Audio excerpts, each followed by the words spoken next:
Nice room. Didn't used to look like this.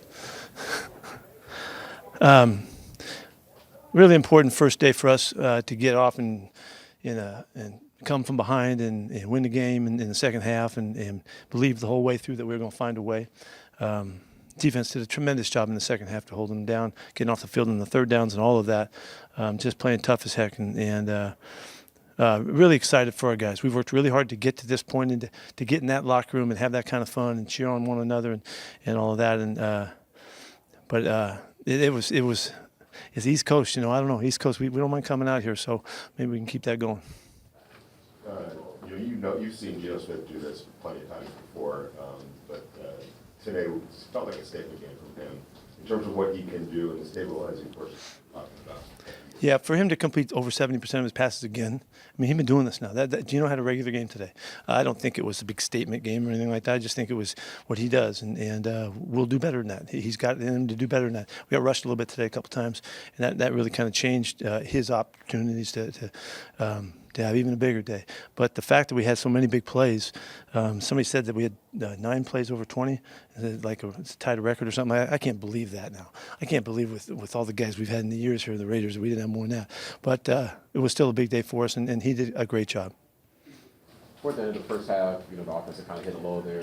Had a few punts after interception, but it seemed like coming out of the third quarter, Geno in particular, still maintained that level of confidence. What goes into that for a player, being able to, have some moments and then shake it off and get back to it? He's a star player in the NFL. He's been doing this for a long time. That was a normal response by him to just not worry about it. We took a couple sacks on pressures that we didn't need to take. I wish we would have got rid of the football instead of getting hit. But other than that, and there was a couple penalties in there, I think it felt like that made a difference. And we were in second and 20s or something like that, at first and 20, really hard to play from there. But other than that, shoot, I thought we were fine. I wish we'd have run the ball better. They did a nice job up front against us. We didn't get much going, but we stayed with it enough to give us the play passes that we needed to throw the football around. So Jacoby had a terrific game, running after the catch and and getting pounded and then making more yards. I thought that was special. Trey's touchdown was perfect with the protection. They picked it up versus the pressure, and we hit a touchdown pass. So a lot of good things happened across the board, and we're really happy about it. You guys lost Landon, but it seemed like the linebackers, the communication stayed true, and they stayed with it even with the loss. Yeah, he sprained his elbow, and we'll see what that all means. He's tough as nails, and if he can come back, he will. But those guys have been rolling a lot. John Glenn has been moving those guys through so that we have fresh callers and guys that can communicate really well. So that wasn't that far off for us to deal with that properly. Tommy got a little playing time in there, which was great. But I thought the whole group played really well. Where's your level of concern with Brock Bowers in the injury? They're looking at his knee, and he wanted to go back in, and they wouldn't let him go back in. They thought, let's watch the game and see how it goes. We didn't have to do that. So, but he's an incredible player. So yeah, we need to have him.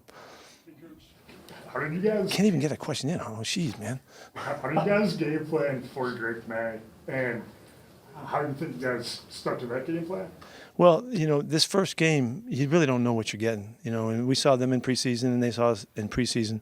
We didn't motion one snap in preseason this year, so we were moving a lot today, if you noticed. And so they likewise, they did things that they hadn't done. We, in this first game and even the second game and the third game, these are all games they're a little bit loose on what you're planning for, because teams can change and they haven't really showed their hands. Some of the clubs that have been together for a long time is a little bit different, but the new teams, brand new team, we didn't know what they were going to do. And Josh had a lot of good calls in there and a lot of good stuff that he did against us. You mentioned that the run game wasn't quite there, but you guys did have success with the play action passing game. Why do you think you guys were able to do that even without the run game in the DNA?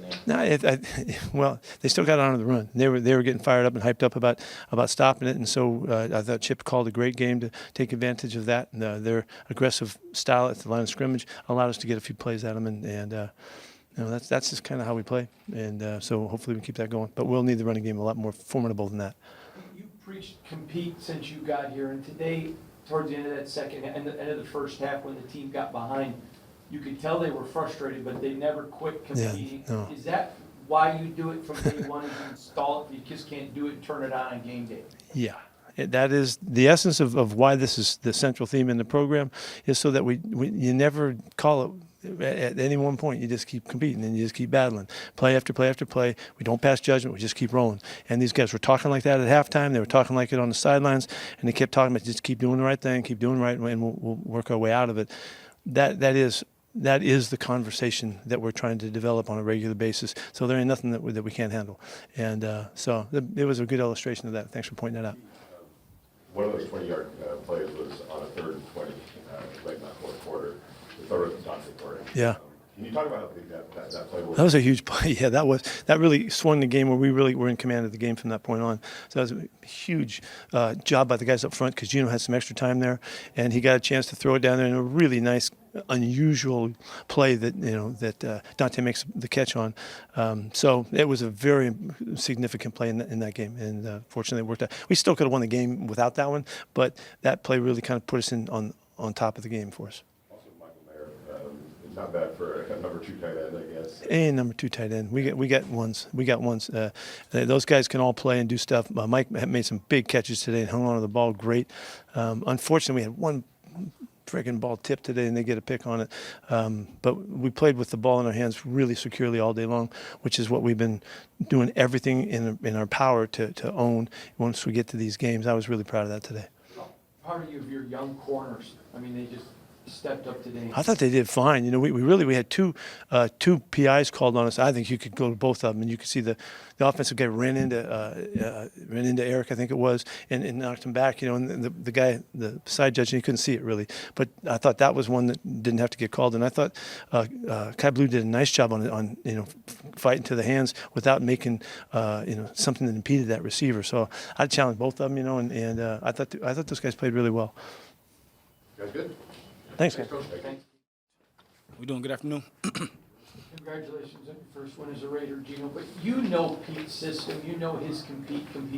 But in the end of the first half, when they were ahead and things were not going well, your teammates, there was nobody hanging their heads. You could see it. They're just hanging in there. How proud are you of your teammates that they bought in to Pete's compete? Yeah, I'm extremely proud of the guys.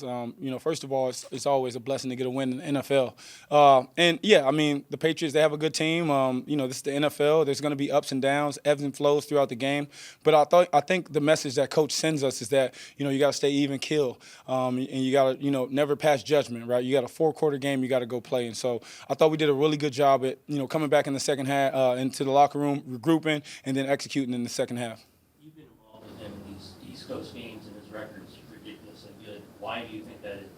Yeah, I think Coach has really a great way of going about it. The 2-day trips, just all the things that we do. It really works, and you can see it. And obviously, the guys have got to go out there and execute, and it's got to be right. But Coach has a style about him. He has a way about him. He understands exactly what he wants, and the message is clear. And so when we get out here, we know what we're doing. Business trip, we take 2-day trips, study, and then get out on the field and get it done.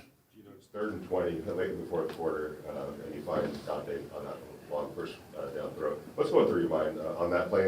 Was that the play that was called, or it was something that you guys saw? Yeah, we obviously in those situations, man, game on the line. I love the ball in my hands. That's what I live for, man. That's what I play this game for. And we were running a lot of plays, a lot of in cuts, and I felt like we could have taken advantage of some things earlier, but I feel like that was the perfect timing for it. And so Dante made a great play, ran a great route. The protection held up. They went cover 0.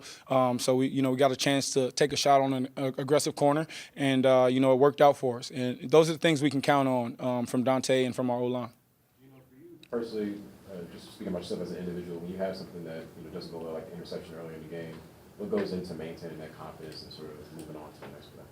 I think I say it all the time, I'm me. You know what I'm saying? So that's all I think about. I don't think about nothing else. I'm me. I know who I am. I know what I can do.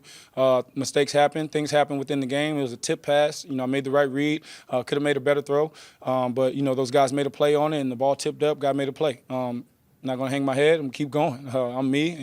And Coach tells a story about Rick Barry. And one day I'll get to that with you guys. But I just know who I am. I know what I can do on that field, so I never worry. They were really aggressive and sending pressure, blitzing often, but you had a few moments out there where they were getting after you, you still were able to make the plays. I think about the 4-for-1 pass where you were on the move and hit Michael Mayer. What goes into sort of being aware of your surroundings in those moments and kind of pivoting the Yeah, just anticipating the aggressiveness, knowing the situations, and most coordinators are going to be aggressive in those situations. They got to get the ball back, got to find a way to get a stop. So typically they're going to be aggressive. They have to. So when you're out there, you're playing, you got to make a play. Those are when I think the best players show up. Is when you got to make a play. Everyone knows the situation. There's no secrets, and you just got to go out there and make it happen. You've been around Brock Bowers now, I think since March or so, whenever you got here.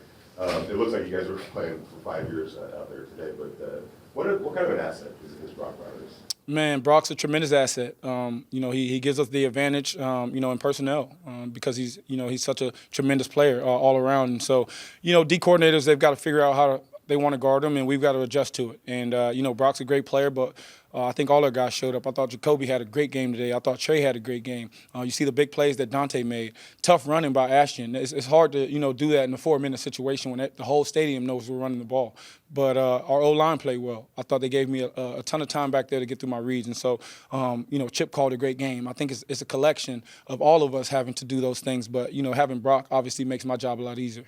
Early in the game, you had already targeted 6 of your teammates, and obviously it was even more than that by the end of the game. In Chip's system, how much does it help that if you're on the roster, you're part of the offensive game plan, so they have to watch everybody?